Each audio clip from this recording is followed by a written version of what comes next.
Aliás, se tem uma coisa que eu já venho trabalhando essa ideia desde 1990. Olha que legal. Eu fico pensando assim, quanto mais tecnologia tiver, mais fácil de você burlar sistemas. Então, onde que você tem que fortalecer? Você tem que fortalecer o pessoal do RH. Porque na hora de contratar os profissionais, você tem que saber se aquele profissional que você está contratando é de confiança ou não. Porque eu conheço histórias de profissionais que chegam nas empresas, são contratados, chegam lá, coloca lá um chip, coloca lá uma plaquinha, coloca não sei o que no sistema e fica depois copiando, fazendo download de todos os arquivos da empresa, age como espião. Tô errado? Qual a opinião de vocês sobre essa postura que a tecnologia hoje desenvolve? Tem que fortalecer o RH ou não? Pode. Rafa, você vai ou quer que eu fale? Posso falar? Por favor, Rafaela, José, Lima, vocês dois. Fique à Na vontade. verdade, hoje o RH está contando com várias tecnologias.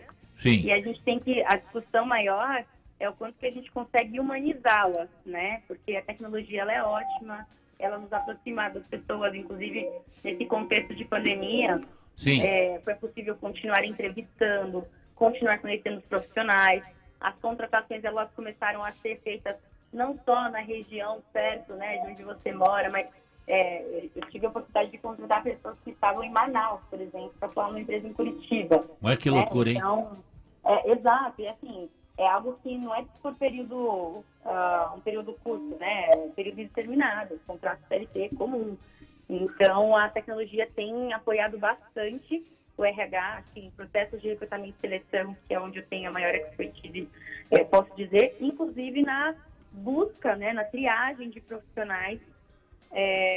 Então, com certeza tem apoiado muito. Cada vez mais aparecem mais e mais ATS, que são plataformas integrativas, né, de banco de dados, banco de talentos, de LinkedIn, para poder apoiar. Porém, hoje a discussão, porque tudo na vida tem uma escolha e uma renúncia, né? Então, a tecnologia, ela é ótima, ela facilita, mas ela também acaba atrapalhando em alguns aspectos, e a discussão é como a gente traz a humanização para os processos de seleção. E aí que entram profissionais como eu, como Lima, que a gente também sem dúvida tem a tecnologia dentro da Audit para poder aplicar nos processos, mas faz parte conhecer o lado humano, onde você vai conseguir avaliar competências, comportamentos, experiências, né? Saber, nada substitui o olho no olho, ainda que seja pelo computador, né? Então, é importante trazer essa humanização, principalmente para posições de liderança, né? Que aí acaba sendo mais complexo.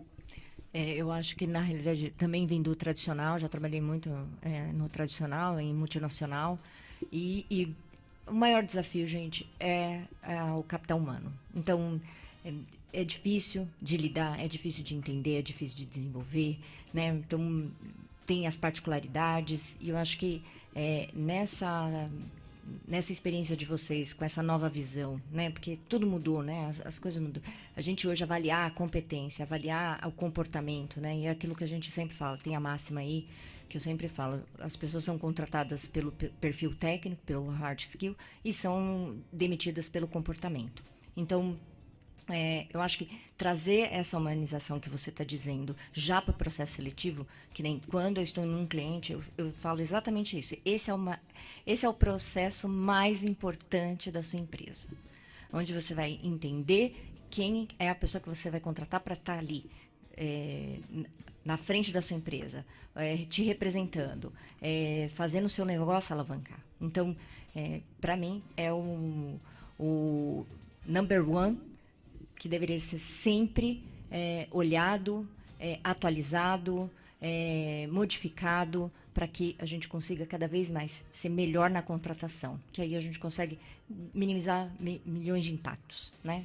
Acho que é bem isso. Eu quero fazer uma pergunta para vocês quatro, porque eu estou aqui assistindo, eu quero assistir. Eu quero apresentar o Papo Amigo e ficar assistindo vocês falando e apresentando essa verdadeira consultoria, essa verdadeira aula. O que acontece é o seguinte, a gente vê muito em filme, teatro, cinema, as falcatruas em todos os níveis de poder, tanto nas empresas como poder político e tudo mais, as intrigas internacionais, os verdadeiros interesses de pequenas estruturas e até mesmo o poço da vaidade de pessoas que estão dentro das empresas e estão em cargos de poder em qualquer parte do mundo. Como é que é lidar dentro daquilo que é o certo, mas mergulhado no mundo que tem tanta falcatrua e tanta vigarice? Como é que é lidar com isso? Essa pergunta eu faço para vocês quatro, para a Luísa, para o José, para a Rafaela, aqui para a Francina. Como é que é lidar com isso? De repente... Posso começar, Saulo? Por favor, por favor. Vamos lá, olha, obviamente que é uma pergunta extremamente importante que você está fazendo, né? Sim. Essa é uma realidade. Né? O cinema, o teatro, o cinema principalmente explora isso muito bem. Sim. Mas a questão, basicamente, é ter uma cultura e regras claramente definidas e que as pessoas saibam quais são os compromissos que podem ser feitos com a empresa e não, e que saibam quais são as consequências dos seus atos. Né? Não tem uma resposta que resolva tudo, não tem uma solução que resolva tudo, mas uma das respostas que os especialistas recomendam, então, é ter uma cultura em que fique claro para todas as pessoas que valores a organização aceita, que práticas a organização aceita e que práticas não são aceitas. E os casos precisam ser exemplificados e mostrados para que todo mundo aprenda com o que acontece dentro da organização. Então, não tem uma bala de prata, uma solução que resolva. Até porque já estava tudo resolvido. Mas o melhor caminho é ter uma clareza de valores e princípios e praticar esses valores e princípios para que todos saibam que é isto que a empresa faz e é isto que a empresa acredita. Você sabe que eu estou falando isso, José, pelo seguinte: a gente está num mundo, nos últimos 2, 3, 4, 5 anos, que você vê pessoas na cara dura, nos meios de comunicação, mentindo pra caramba. Onde já se viu falar que uma tecnologia de 1990 e bolinha é 100% segura, se nem Bitcoin está seguro? Tá entendendo o que eu quero dizer?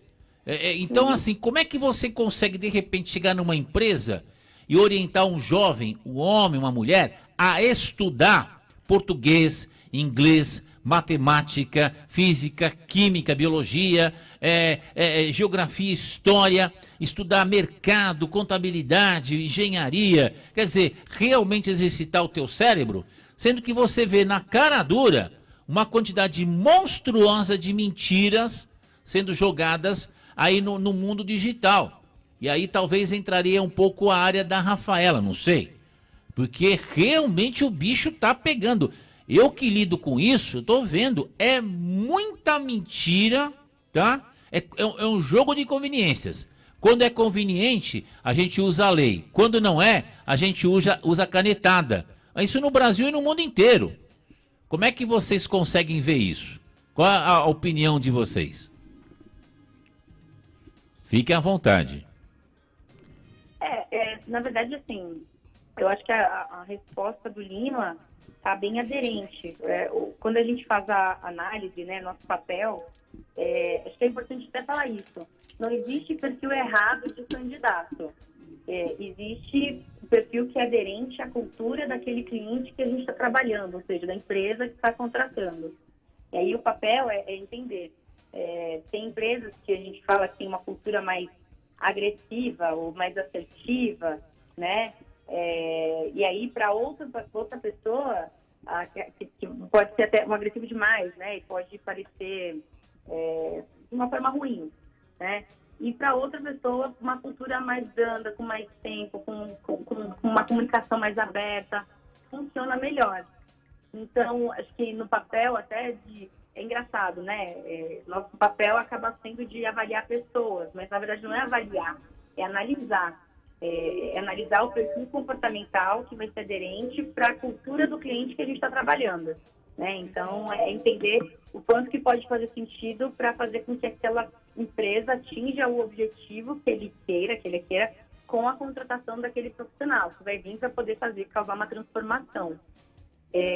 Eu vou mais nessa linha que é olhando para a parte do trabalho, mesmo, execução e análise comportamental.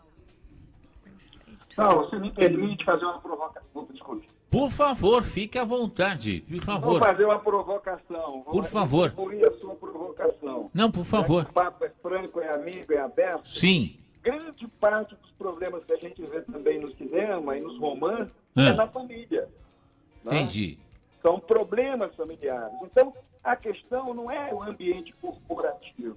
A questão é, nós somos humanos. E tem aquela velha frase que diz que o bem e o mal passa no meio do coração, a linha que divide passa no meio do coração de cada ser humano. Né? Então, é na família, nas religiões, às vezes, também temos, né? Quanta gente já morreu em nome de divindade, de seres superiores. Então, temos problemas em várias áreas e não diria que isso é uma questão do ambiente corporativo. Obviamente que o ambiente corporativo tem suas especificidades, porque ele introduz uma variável que é a variável de poder, né, de hierarquia, de relacionamento. Isso traz uma dimensão nova. Mas as questões humanas estão em toda a sociedade. Né? Aliás, eu diria que grande parte dos dramas humanos que estão escritos, que estão humanos, né, está na família, e então nas corporações.